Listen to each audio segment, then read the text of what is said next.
감사합니다. 이 시간에는 하나님의 작정과 예정에 대해서 말씀을 드려야겠는데, 삼위일체 교회에 대해서 지난 시간에 약간 끝에 못하였기 때문에 마무리를 하나 드려야겠습니다. 성경에서 말씀하고 있는 삼위일체 교회에 대해서 우리가 어떻게 성경에서는 삼위 하나님에서 말씀하고 있는가. 첫째는 우리가 제일 잘 알 수 있는 대로 하나님께서 창세기 1장 26절에 보면 우리의 모양, 벌써 우리라고는 이 하나님께서 자기 스스로를 복수형으로 표현해주고 있습니다. 그 다음에 스가랴서 6장 13절에 가서 보게 되면은 하나님께서 평화의 의논, 그러니까 첫째는 인간을 창조하시려고 할 때에 삼위 하나님께서 함께 합의에 의해 가지고 우리 인간을 창조했다는 걸 알 수가 있습니다. 그 다음에 하나님께서 범죄하고 타락해서 죽을 인간들을 구원하시기 위해서 구원의 언약을 세웁니다. 구원의 언약을 세움에 있어서 평화의 의논이라는, 즉 성부와 성자와 성령께서 발기자로서의 성부, 그 다음에 이 시행자로서의 성령, 성자, 즉 내가 대신해서 죽겠습니다. 그 다음에 죽은 예수님이 참 하나님이요 참 사람이기 때문에 죽어버린 예수님을 살려내지 않으면 예수는 그대로 인간 그대로 죽어버리기 때문에 하나님이 둘로 갈려져 버리게 됩니다. 그러나 이때 하나님의 성령 하나님께서 죽은 예수, 그 인간 죽으신 예수를 살려내시다. 그렇기 때문에 삼위일체 하나님께서는 그 역할 분담의 몫이 하나님께서 인간을 창조하실 때 또는 우리 인간을 구원하실 때 삼위일체 하나님이 스스로 동원됐다는 것을 성경은 간접적으로 우리에게 표현하고 있다 하는 이 말입니다. 그러나 좀 더 구체적으로 예수님이 세례를 받고 강에서 올라오실 때에 성부 하나님께서는 말씀으로, 성자 하나님께서는 실체로, 성령 하나님께서는 비둘기같이 임재하시어서 삼위일체 하나님이심을 말씀해주고 있습니다. 그 다음에 우리 모두가 축도할 때 성부와 성자와 성령, 성부와 성자와 성령의 이름으로 축도하노라 했습니다. 그리고 예수님께서 이 마지막의 분보로서 너희가 땅끝까지 이르러서 제자를 삼는데 성부와 성자와 성령의 이름으로 세례를 주고 네가 아버지와 아들과 성령의 이름으로 세례를 주고 내 제자를 삼으라.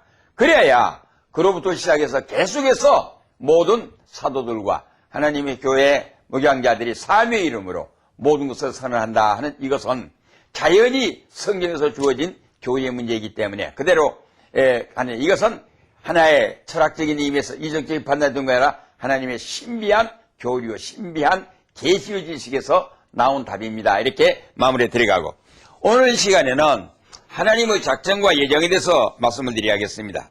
이거는 매우 중요한 문제입니다. 오늘날도 신학계에서 하나님의 예정설에 대해서 많은 혼선을 가져오고 있습니다. 그러나 우리가 하나님의 작정에 대해서 먼저 분명히 우리가 알아야 할 것은 하나님의 작정을 우리가 이해하려고 할 때에 먼저 무엇을 하냐? 우리는 하나님에 대해서 전지전능하신 하나님으로 믿습니다. 그 다음에 창조주 하나님으로 믿습니다. 그러면 전지전능하신 하나님께서 전지전능하신 이 하나님께서 누구 요구에 의해서 또 누구를 위해서 누구의 무엇과 함께 상대적인 논리에서 천지만물을 창조하시고 뭐든지 행하신 것이 아닙니다. 자기 스스로 독자적인 자기의 계획, 자기의 생각, 자기의 원함, 자기의 기쁨 모든 이것이 하나님 스스로의 독단적인 결정에 의해서 되어졌기 때문에 하나님이 이 우주 만물을 섭리하신다고 섭리에 있어서나 계획하신 모든 일들이 하나님의 의지 그대로 가기 때문에 이 안에는 적어도 하나님의 작정과 하나님의 예정이 다 포함되어 있다는 걸 전제로 하게 되어 있습니다. 그러나 우리가 이걸 좀 더 구체적으로 분류해서 이제 작정 그래도 맞는 말이고 예정 그래도 맞습니다. 그러나 이것을 둘로 분류해서 해석하는 데는 여기에 상당한 이유가 있습니다. 그래서 우리가 하나님의 작정이나 하나님께서 장차 발생될 일체의 사건들을 미리 정하시는 그의 영원한 계획과 목적을 이룰 말입니다. 그러니까 하나님의 작정이란 말은 앞으로 되어질 일을 미리 계획하고 그 목적을 미리 정해서 그대로 시행하신다 하는 하나님의 사역의 의지입니다. 그렇기 때문에 우리가 하나님의 작정이라는 논리로만 이야기할 때는 많은 모순과 시비를 일으킬 수가 있습니다. 하지만은 먼저 하나님에 대한 바른 이해를 하게 되면 이에 대한 다른 말이 있을 수가 없습니다. 그래서 하나님께서는 하나님의 단일한 행동이며 피조물과의 관계, 즉 하나님께서는 스스로 하시는 스스로의 행동인데 이것이 왜 발생하느냐? 피조물과의 관계입니다. 하나님께서 자기 스스로에 있어서는 자기 스스로 독자적으로 움직이기 때문에 작정이니 예정이 없습니다. 그렇지만 피조물, 특히 이제 피조물 가운데는 우주 삼라만상 만물이 포함됩니다. 거기에는 또 특별히 인간에 대한 문제가 포함됩니다. 이거는 하나님의 단일하신 계획이 그의 뜻하신 작정과 예정 안에서 이루어진다 하는 이런 의미로 발전하게 됩니다. 그러면 이 시간에는 하나님의 예정에 대해서 또 말씀을 드려야겠습니다. 하나님께서 작정하실 뿐만 아니라 예정, 그러면 일반적인 의미에서는 총체적인 의미에서는 하나님의 작정 그렇게 이야기를 했습니다. 그러나 이것을 다시 하나님의 예정으로 바꿨을 때는 도덕적인 피조물에 대한 하나님의 목적을 나타내십니다. 이거는 도덕적 피조물에 대한 하나님의 도덕적 피조물에 대한 하나님의 목적을 나타내십니다. 그러면 먼저 도덕적 피조물이란 무엇이냐? 첫째는 두말할 것 없이 사람입니다. 사람은 단순한 이성을 가지면 도덕적 책임을 느낄 줄 아는, 선을 추구할 줄 아는 바로 이 도덕적 피조물이 사람입니다. 그 다음에 천사들입니다만은 천사들의 세계에서는 우리가 논할 문제가 아니고 우리는 먼저 사람을 기준으로 해서 얘기를 해봐야겠습니다. 그러면 여기에는 두 가지 뜻을 갖습니다. 하나는 하나님의 주권적 선택이라는 말이 예정에 나옵니다. 주권적인 선택. 그러니까 이 선택이란 말은 매우 중대한 뜻을 갖고 있습니다. 그 다음에 다 함께 써놔두고 이 얘기를 해야 돼요. 그 다음에 두 번째, 하나님의 의로우신 폭이란 유기란 말이 나옵니다. 이 유기란 말은 하나님께서 버려버렸다, 버리심이야. 하나님의 버리심이라는 그 뜻입니다. 그래서 이 하나님께서 버렸다 하는 이것은 보통 문제가 아닙니다. 그런데 하나님의 주권적인 선택, 즉 우리는 하나님의 선택 교리를 믿습니다. 우리가 이 세상에 태어나기 전에 내가 이 세상에 존재하지 않았습니다. 그럼에도 불구하고 우리는 기도할 때 영원 전부터 만세 전부터 나를 택하여 세우시고 이렇게 믿습니다. 그거는 우리의 이론이 아닙니다. 하나님의 창조 질서의 제1차적으로 창세기 1장 26절에 가서 보게 되면 그랬습니다. 하나님께서 우리의 형상, 우리의 모양을 따라 사람을 만들고 우리가 되게 거기까지만 이야기하지 그 다음에 해석을 하지 않습니다. 되게 약합니다. 그런데 우리가 우리의 형상, 우리의 모양을 따라 사람을 만들고 그 사람으로 하여금 공중의 새와 바다의 고기와 땅에 기는 짐승과 땅 위에 있는 모든 것을 다스리게 하자 하시고, 그러니까 나는 과거에 존재하지 않았지만은 하나님의 영원한 경륜 안에 나는 먼저 있었습니다. 언제부터? 만물을 창조하기 이전부터 내가 존재한 것이 아니라 하나님의 경륜 안에 내가 있었다. 왜? 하나님께서 사람을 만드실 때는 목적을 반드시 이 우주 만물의 영장으로서 우주 만물을 다스리게 할 책임을 맡겨주기 위해서 사람을 만들었다 이 말입니다. 그런 거로 적어도 창조주를 믿는 우리들은 나는 하나님의 경륜 안에 영원전부터 하나님께서 나를 이 세상에 발생시켜가지고 만들어가지고 하나님의 일을 하기 위해서 만드심을 받은 사람이다. 이런 의미로 해석합니다. 그런 거로 우리 사람이 이러한 특권을 가지고 태어났는데 범죄하고 타락해서 그 지위를 다 잊어버렸습니다. 그런데 이 가운데서 하나님께서 하나님이 세상을 이처럼 사랑하사 독생자 예수 그리스도를 주셨으니 이는 누구든지 죄를 믿는 자마다 멸망치 않고 영생을 얻게 하려 하심이라 이 말씀입니다. 바로 이 말씀은 믿는 자는 영생을 받는다. 그러면 이 믿게 하는 자는 바로 하나님이시다. 그런 거로 믿지 않는 자는 이 말이 나옵니다. 그러면 동시에 두 가지가 나옵니다.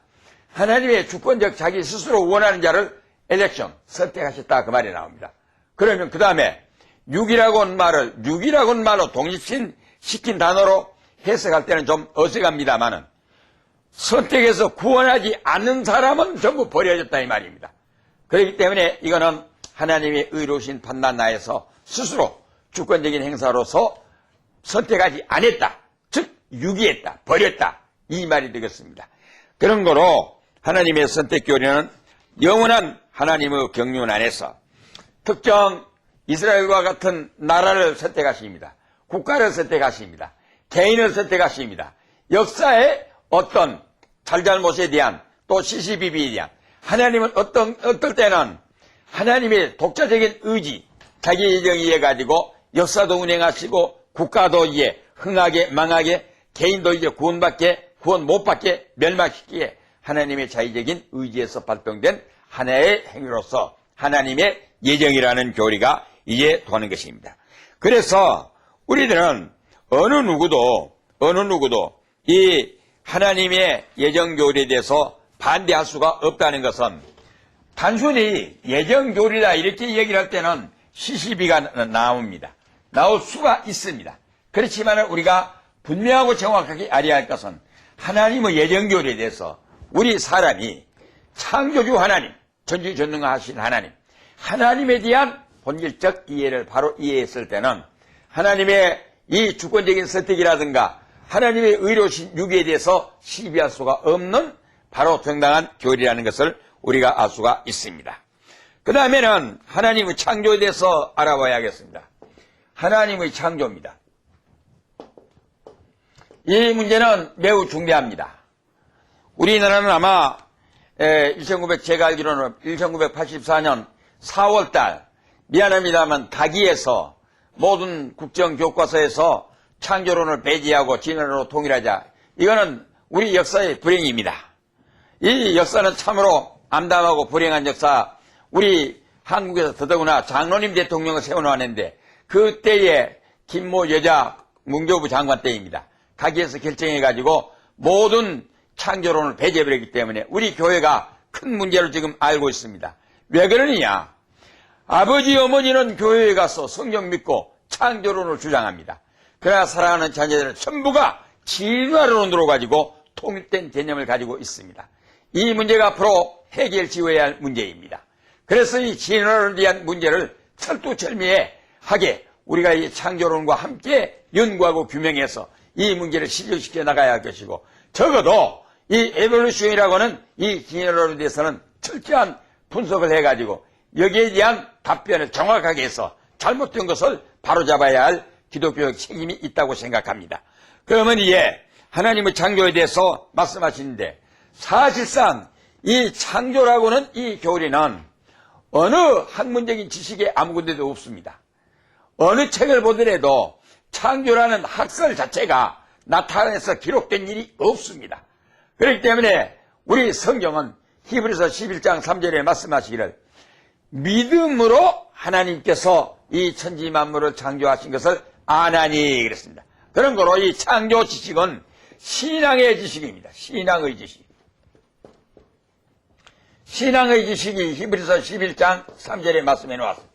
그렇기 때문에 이거는 우리 사람이 이성적인 판단이나 학문적인 어떤 방식에 의해 가지고 창조를 논할 수 있는 문제가 아니라 믿음으로. 그리고 또 한 가지 정확한 것은 우리가 과거에 옛날에 훌륭한 학자들이 써놓았던 저서 책들을 통해 가지고 학문적 이론을 우리가 주장하고 제시합니다. 그렇다면 적어도 오늘날 전 세계에 3,000방언의 이상으로 이 번역이 되어 있는 성경에 이 큰 문서 전 세계에 계속 성경이 존재함으로부터 오늘까지 해해연년 모든 전 세계적인 베스트셀러로 나와 있는 이 기록문서의 성경에서 하나님께서 천지 만물을 창조하셨다고 이 창조 사실에 대해서 부인한다거나 반대한 것은 너무도 옥설이고 잘못된 주장이라고 하는 것을 우리가 알아야겠습니다. 그러면 창조라고 하는 창조의 개념에 대해서 먼저 알아봐야겠습니다. 창조라는 것은 어떤 뜻을 가지고 있느냐? 우리가 이제 창세기를 생각할 때 창세기 볼 때 모든 것을 시작의 책이라고 말을 합니다. 시작의 책이라고 하는 이 창조라는 말은 기원이라는 말입니다. 창조라는 것은 시작이라는 말이에요. 시작이 말이고, 이 시작이란 말은 곧 기원이란 말이에요. 기원이란 말은 발생입니다. 발생의 시작. 그러면 이 창조라는 것은 하나님께서 천지 만물을 창조하셨다는 것은 제일 첫 먼저 창조를 발생시키는 하나님의 존재에 대해서 전제로 하게 되어 있습니다. 하나님이 계시기 때문에 이 만들어내신다. 그렇기 때문에 이거 순서대로 이야기하면 첫째는 하나님 계시의 기원이라는 시작이라 이런 뜻을 가지고 있습니다. 다시 말하면 스스로 계신 하나님께서 자기가 계시다고 하는 사실을 창조하지 않았으면 모릅니다. 알 사람이 없습니다. 하나님이 천지 만물을 창조하심으로 창조자가 계신다는 자기 계시가 시작됐다. 그래 계시의 기원입니다. 그 다음에 두 번째는 존재의 기원입니다. 하나님 이외에 우리가 다른 존재가 있다는 자체도 알 수도 없고 모릅니다. 하나님만이 계셨는데 그 하나님께서 천지 만물을 창조하심으로 피조된 이 지으심을 받은 모든 존재가 발생하게 되었습니다. 바로 이것이 우주가 발생했습니다. 인간이 발생했습니다. 영무의 세계, 모든 세계가 발생하게 되었습니다. 그렇기 때문에 하나님 이외의 제2, 이거는 제2 존재라 하면 더 맞겠습니다. 제2의 존재가 발생됐다. 시작됐다. 그래서 제2 존재의 기원. 그 다음에 세 번째는 형식입니다. 형식의 기원입니다. 존재가 있는 다음에는 형식이 반드시 있습니다. 다시 말하면 있다 하는 그 존재 자체는 어떻게, 동작이 어떻게, 모습이 어떻게, 움직임이 어떻게, 형태가 나타나게 됩니다. 그래서 우리가 창조를 엑시스텐스, 그러면 여기 형식은 포멀리티라고 하겠습니다. 그래서 이 모든 이것들이 형식이 언제부터 있게 되느냐? 하나님이 창조하심으로부터 형식이 시작됐다. 이런 의미가 되겠습니다. 그 다음에는 이 시간의 발생입니다. 기원입니다. 시간의 기원. 이 시간이라고 하는 타임. 보실랍니까? 하나님께서는 무시무종하시기 때문에 하나님 안에서는 시간이 없습니다. 하나님 안에서는 시간이 없기 때문에 항상 하나님은 현재입니다. 영원 전도 현재고 영원 후도 현재고 현재도 현재입니다. 그런데 우리 하나님께서 천지 만물을 창조하심으로부터 그 다음부터 시간이 발생했다 이 말입니다. 그렇기 때문에 원칙적으로 숫자라고 하는 것은 하나의 가정수치일 뿐이지 가정에서 하나라고 해서 세우니까 하나일 뿐이지 원리상으로 볼 때는 무입니다. 무에서 대표해가지고 시간으로 나타나게 되는데 이거 언제부터 시작됐느냐? 바로 창조하심으로부터 시작됐다. 그래서 시간의 기원 발생했다 그 말입니다. 그 다음에 이제 마지막에는 종교신앙의 시작입니다.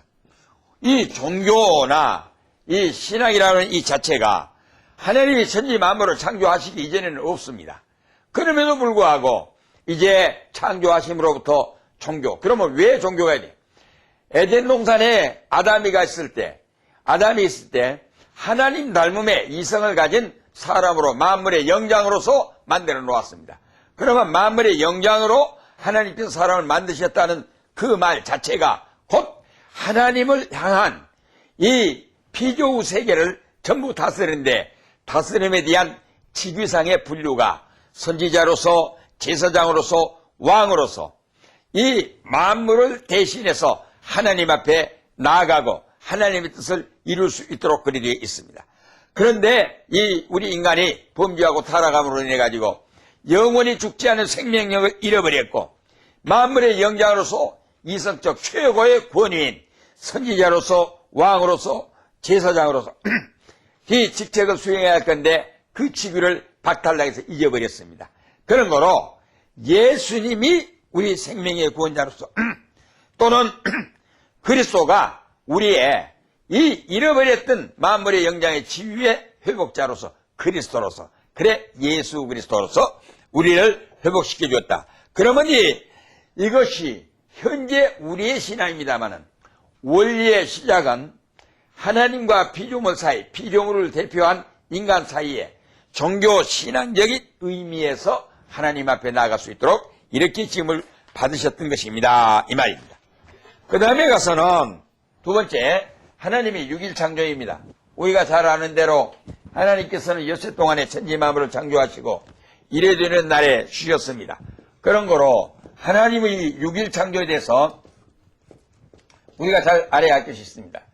이 하나님께서 첫째 날에 빛을 만드시고 둘째 날에 공창 만드시고 셋째 날에 해와 달과 날과 일자와 사시연한 계절을 만드셨습니다.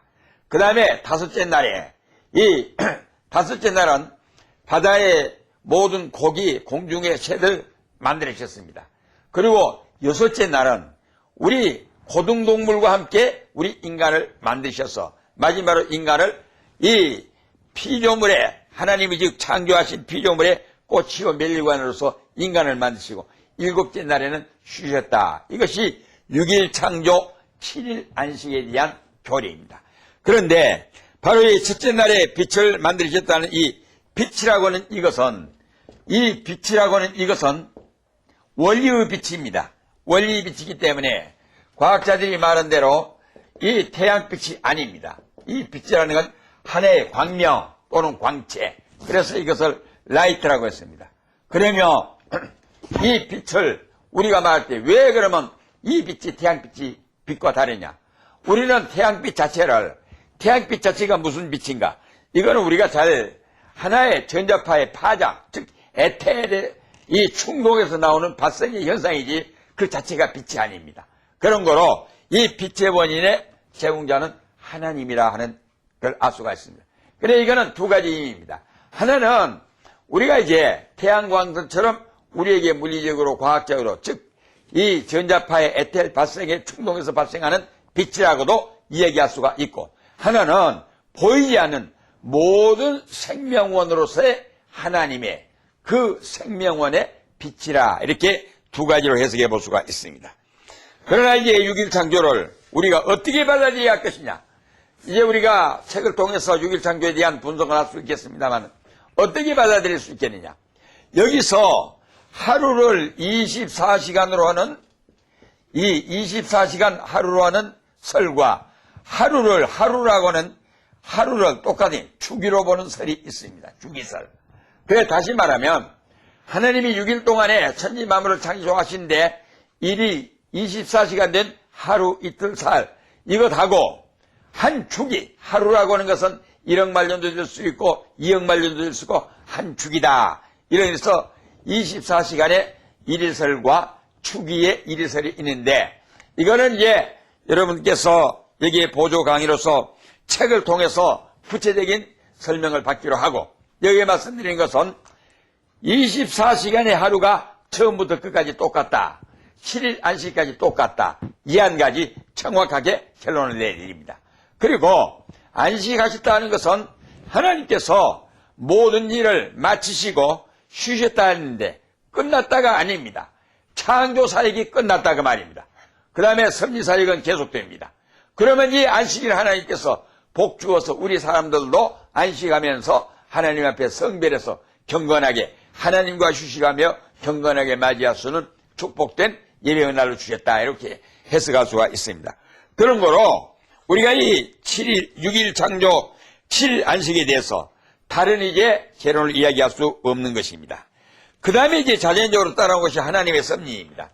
하나님의 섭리인데 이 하나님의 섭리에 대해서는 먼저 우리가 알아야 모든 이 자연세계, 생태계 돌아가는 것은 하나의 정칙의 법칙과 질서를 따라서 회전하게 되어가지고 있습니다. 그러면 이것을 하나님의 섭리라고 하는데, 하나님의 섭리가 첫째는 보존입니다. 그 다음에 두 번째는 하나님의 협력입니다. 협력. 세 번째는 하나님의 지도, 심연 통치입니다. 보존이라는 것은 존재를 이제 종속시키기 위해서 존재를 유지시키기. 이 협력이라는 것은 하나님의 활동입니다. 협력이라는 것은 예수 믿는 사람, 또 하나님을 향한 사람, 하나님의 역사의지의 사역의 움직이심. 마지막에 지도라는 건 하나님의 통치를 말하고 있습니다. 하나님의 통치. 바로 이러한 세 가지 기준을 원칙화해서 하나님께서는 섭리하신다 하는 이 말입니다. 여기에는 특별 섭리가 있고 보통 섭리가 있습니다. 일반 섭리가 있고 특별 섭리가 있습니다. 보편적인 섭리는 자연 질서의 관리입니다.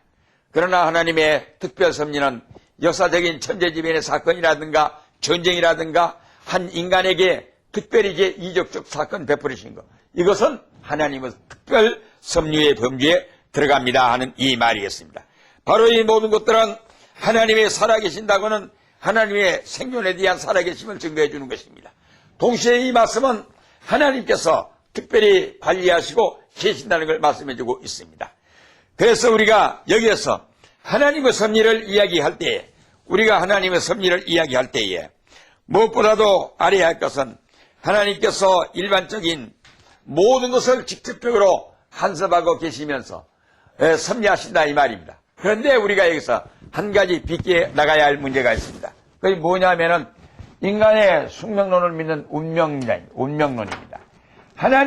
우리 인간이 말하는 운명론과 하나님의 섭리는 다르다는 걸 알아야 합니다. 운명이라는 것은 가만히 있어도 그대로 이제 운명대로 간다는 그 말입니다. 그러나 여기에서 우리가 할 것은 하나님의 일반 섭리와 특별 섭리가 있습니다.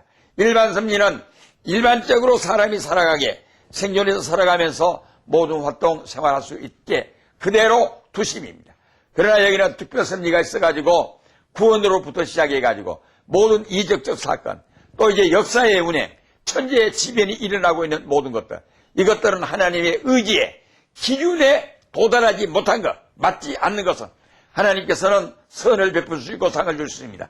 잘못하면 심판에서 징계할 수 있습니다.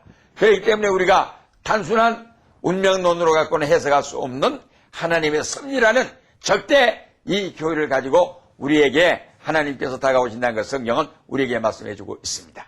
오늘 이 시간에는 여기까지 해서 마치고 다음 시간으로 넘어가도록 하겠습니다. 감사합니다.